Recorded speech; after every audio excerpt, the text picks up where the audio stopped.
हमारा टारगेट 5 था, लेकिन 15-20 पदाधिकारी जरूर बने हैं। आज भी 6-7 गांव में हम लोग का कार्यक्रम है और जो लक्ष्य हमारा कि 2025 में शोषित इंकलाब पार्टी की सरकार बने, लालू नीतीश को हटा करके और पार्टी को सत्ता में लाना, ये काफ़ी टफ काम मैं मानता हूं।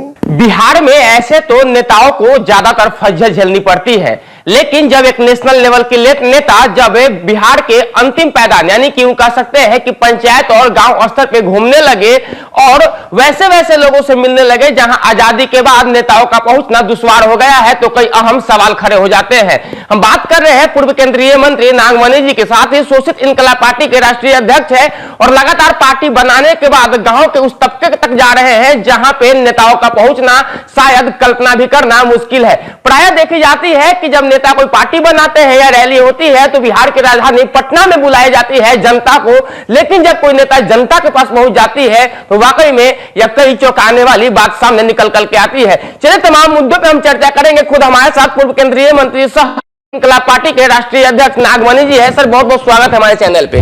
बहुत धन्यवाद। सबसे पहले तो 3N की तरफ से आपको ढेर सारी बधाई, चूंकि पहली बार ऐसी देखी जा रही है कि ऐसे तो प्रायः सर जब नेताओं को जनता की जरूरत पड़ती है तो नेता जनता को अपने पास बुलाते हैं, लेकिन देखी जा रही है कि आप वहां तक पहुंचे हैं कि शायद जहां तक मेरी समझ से आजादी के बाद शायद ही कोई नेता पहुंचे होंगे या उन लोगों से शायद ही कोई नेता वहां तक मिले होंगे।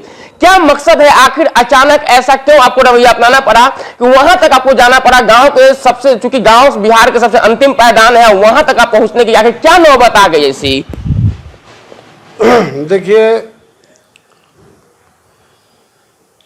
44 साल पहले 1977 में पहली बार मैं विधायक बना, 2 बार विधायक बना, राज्यसभा के MP बने, लोकसभा के MP बने, देश में पहली बार चारों सदन का सदस्य लोकसभा, राज्यसभा, MLA, MLC बनने का सौभाग्य मुझे प्राप्त हुआ और मैं शोषित इंकलाब पार्टी बनाया हूँ, जिसका लक्ष्य है 2025 में बिहार में सरकार बनाना।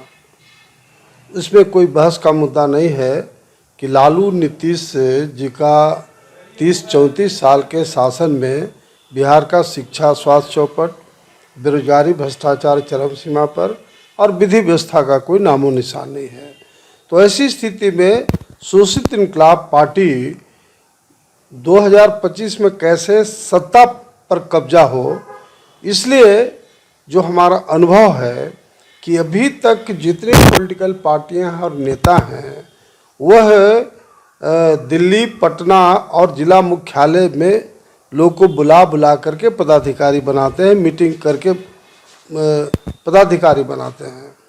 लेकिन चूंकि आधार है राजनीति का गांव, चूंकि 80% गांव की आबादी है और गांव के लोग डिसाइड करते हैं कि सत्ता किसके हाथ में जाना चाहिए, इसीलिए हमने शोषित इंकलाब पार्टी में हम लोगों ने फैसला लिया है कि प्रत्येक प्रखंड के कम से कम 8-10 गांव में हम लोग बैठक करें और अगल बगल के जो गांव के लोग हैं उन लोग को भी आमंत्रित करें और वहीं स्पॉट पर पार्टी का जो नीति है, सिद्धांत है, जो सोच है, उसको हम लोग आम जनता के बीच रखें और स्वेच्छा से जो पार्टी में आना चाहें उनको हम लोग लाने का प्रयास कर रहे हैं।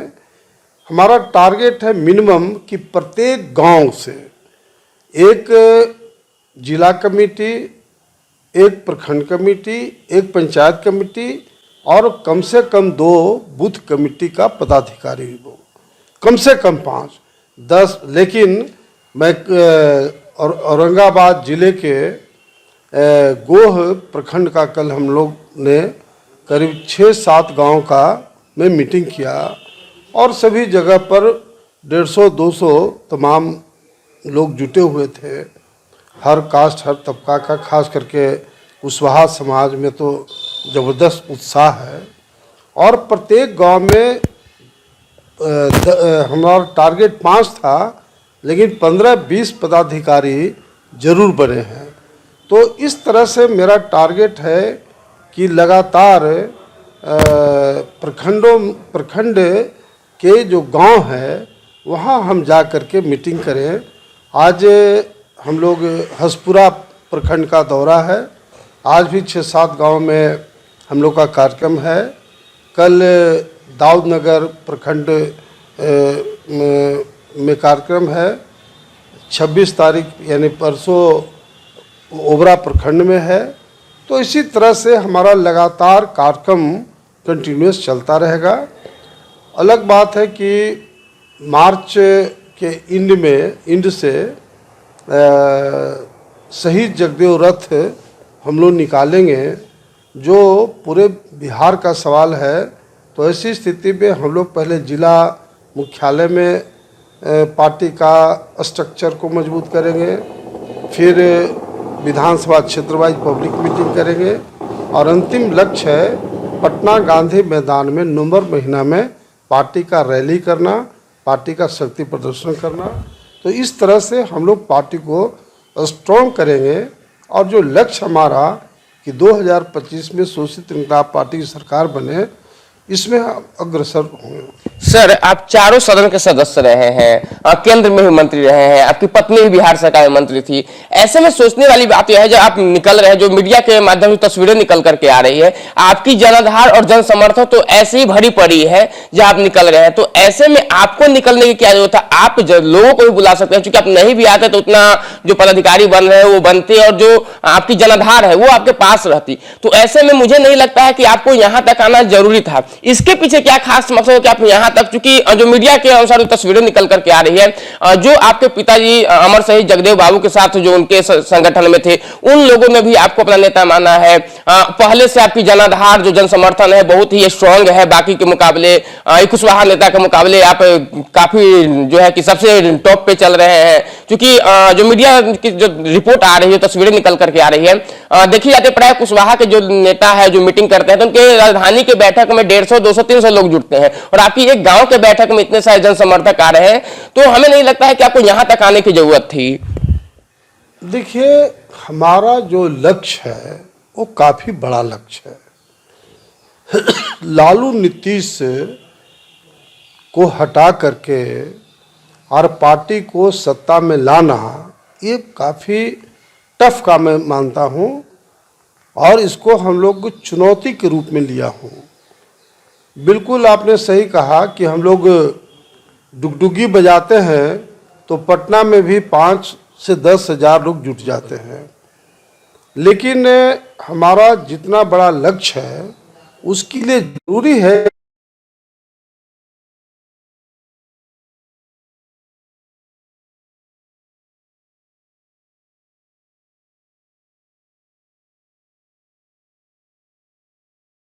को कन्विंस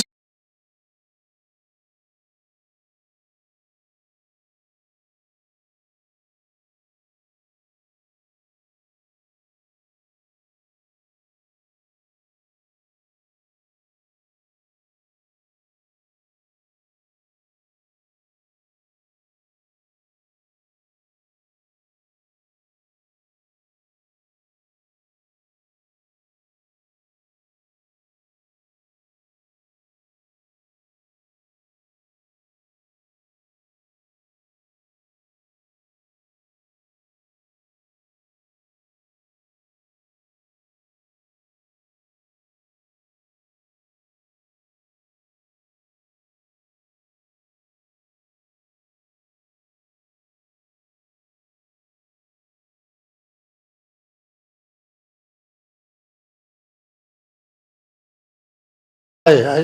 अब ये देखिए, ऐसा है कि लालू नीतीश की सरकार जरूर चल रही है, लेकिन अगर थोड़ा बैकग्राउंड देखिएगा तो 30 वर्षों से लालू यादव को आंख बंद करके मुसलमान अपना वोट देते रहा, लेकिन मुसलमानों को आज तक कोई आरजेडी ने से फायदा नहीं हुआ, बल्कि मुसलमानों के सुप्रीम नेता साहुद्दीन साहब हुआ करते थे, लालू राबड़ी सरकार में उनको हत्या कराने का प्रयास हुआ था उनके गांव में, सिवान के गांव में। और जब उनका डेथ हुआ तो पूरा लालू फैमिली दिल्ली में था, मिट्टी तक देने नहीं गया। इससे पूरा मुसलमानों में ज़बरदस्त आक्रोश और गुस्सा है। और यही कारण है कि इधर 2 उपचुनाव हुए, गोपालगंज और कुढ़नी, दोनों जगह मुसलमानों ने एक वोट भी आरजेडी को नहीं दिया, जिसके चलते आरजेडी हारी और वहाँ बीजेपी जीता। तो हम लोग, हमारी पार्टी ने तय किया है कि जो पहले M22 समीकरण था, मुस्लिम जादव समीकरण था, वो बिल्कुल 100% ध्वस्त हो गया है। अब हम लोग मुस्लिम कोयरी समीकरण को प्रायोरिटी दे रहे हैं, मुस्लिम समीकरण को प्रायोरिटी देंगे और अन्य जो अति पिछड़ा दलित और सवर्ण समाज है उसको हम लोग लेके चलेंगे। तो जिस दिन राजद से, लालू यादव से मुसलमान छोड़ देगा तो राजद का नामो निशान मिट जाएगा। उसी तरह से जो नीतीश कुमार का लौ और कुश कोयरी कुर्मी समीकरण था, ये बिहार में लौ और कुश के नाम पर सत्ता में हम लोग नीतीश कुमार जी को पहुंचाए हैं, लेकिन इसने सिर्फ कुर्मिस्तान बना दिया, कुर्मी लोग का काम किया, कुशवाहा समाज को बुरी तरह से नेग्लेक्ट किया है। बिहार में 6 IPS अफसर हैं, जिसमें 2 को जिला में रखा गया है और 4 गो के क्लर्क बनाए हुए हैं।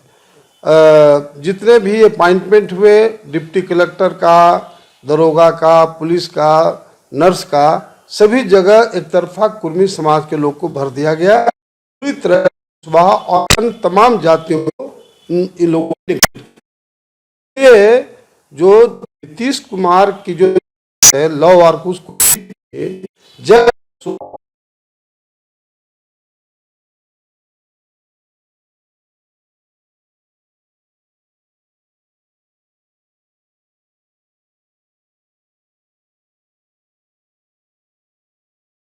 कि हमारी सत्ता में आएगी तो कुशवाहा समाज से हम मुख्यमंत्री बनाएंगे और 5 डिप्टी CM बनाएंगे, एक मुसलमान, जिसको पुलिस विभाग जरूर देंगे, क्योंकि दंगा फसाद में मुसलमानों की स्थिति नाजुक हो जाती है। एक अति पिछड़ा, एक दलित, एक सवर्ण और एक यादव समाज से भी मुख्यमंत्री बनाएंगे, ताकि यही 6 तरह का मुख्य समाज है, हम किसी को छोड़ के नहीं, सबको लेके चले। सर, कुशवाहा को मुख्यमंत्री बनाएंगे, आप कुशवाहा के विकास की बात कर रहे हैं। ये आपने देखा है आंकड़ा कि कुशवाहा की कितना हत्या हुई है। 2-4 दिन पहले आप भी गए थे वहां पे, समस्तीपुर में कुशवाहा मुखिया की हत्या हो गई। उससे पहले दर्जनों ऐसे लिस्ट निकाली, दर्जनों कुशवाहा के दिन प्रतिदिन हत्या हो रही है, और आप कुशवाहा के मुख्यमंत्री बनाने की बात, पहले कुशवाहा की सुरक्षा की तो बात कर लीजिए। तो मैं तो ऑलरेडी बिहार के तमाम कुशवाहा समाज के लोग का आह्वान किया है कि लालू और नीतीश और तेजस्वी सरकार से कोई उम्मीद मत करिए सुरक्षा का, अपना सुरक्षा स्वयं करिए। और मैंने तो, चूंकि हमारा समाज काफ़ी पैसे वाला नहीं है, तो मैंने तमाम कुशवाहा नौजवानों का आह्वान किया हूँ कि अगर ज़रूरत हो तो ज़मीन बेचो और राइफल खरीदो, ताकि आपकी सुरक्षा स्वयं आपको करना है। सरकार पर डिपेंड करेंगे तो बिल्कुल जो घटना 50 इम्पोर्टेंट कुशवाहा समाज के लोग को, प्रमुख लोग की हत्या हुई है, ये दौर चलता जाएगा। इसलिए अपनी ताकत अपना बनाइए। और जब आपका इतना शानदार खानदान रहा है, महात्मा बुद्ध आपके वंशज के हैं, चंद्रगुप्त मौर्य, सम्राट अशोक, शहीद जगदेव प्रसाद, इतना लड़ाकू नेता के खानदान के हैं, तो आप अपने अतीत को देखिए और अतीत के आधार पर आप अपने को एक्ट कीजिए, संघर्ष कीजिए, एकजुट होइए। बहुत बहुत धन्यवाद सर। हमारे साथ नागमणि जी थे, पूर्व केंद्रीय मंत्री। लेकिन सबसे अजूबा बात निकल करके आ रही है, बिहार में पहली बार कोई नेता गांव-गांव घूम रहा है, और उसमें भी जब पार्टी की तरफ से अपने मैनिफेस्टो में यह ऐलान किया हो कि 5-5 मुख्यमंत्री बनाया जाएगा। शायद ये बिहार में पहली बार ऐसी देखी जा रही है कि किसी नेता ने कोई पार्टी के राष्ट्रीय 5-5 मुख्यमंत्री बनाने की बात की हो, और खास करके सारे समाज, सारे जातियों को लेकर के। लेकिन मीडिया के जो रिपोर्ट्स और जो तस्वीरें निकल करके आ रही है, जो जनसमर्थन और जो जनाधार देखने को मिल रही है, शायद सत्ता से ज्यादा दूर नागमणि जी नहीं है।